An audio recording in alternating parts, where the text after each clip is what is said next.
ඔන්න මේ වෙනකොට අපේ හිටපු ජනාධිපති මහින්ද රාජපක්ෂ මහත්තයා එයාබස් ගණදෙනුව සම්බන්ධව ප්‍රකාශයක් ලබා දෙන්න අල්ලස් කොමිසම ඇතුළට ගිහින් ඉන්නේ.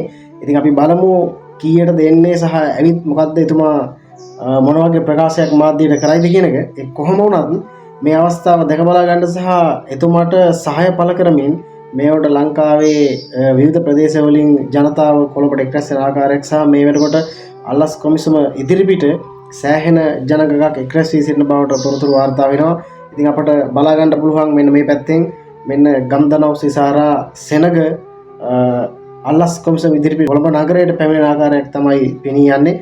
කොහොම වුණත් අපි මේ නායට මම අර ඉස්සලා වීඩියෝ එකේ කිව්වා වගේ මතක් කරනවා මොනවා හරි දෙයක් වුණොත් මොනවා හරි දෙයකට මැදිහත් වෙන්න සිද්ධ වුණොත් ඔබට ඔබ පමණක් විතරක් ඉතුරු වෙනවා කියන එක විතරක් හිතේ තියාගෙන මේ හැම දෙයකටම සහභාගී වෙන්න කියන එක මතක් කරනවා. ඔබ ඔය ආවා වගේ ඔබ නැවත ගමට යවන්න, ඔබ නැවත ආපු තැනට යවන්න, ඔබේ ගෙදරට යවන්න හුඟක් කට්ටිය සහ සම්බන්ධ වෙන අඩුයි. ඒවට උදාහරණ පහුගිය අතීතයේ වුණ තරම් සිද්ධ වෙලා තියෙනවා. කොහොම වුණත් අපි බලමු මේ හැබැයි වීඩියෝ එක ඔන්න ඉතින් කොහේ හරි ඉඳලා එක කණ්ඩායමක් කොළඹට එන වීඩියෝ එකක් තමයි මේ විදිහට සමාජ මාධ්‍ය ඔස්සේ සංසරණය වෙන්නේ. අපි බලමු මේ වීඩියෝ එක.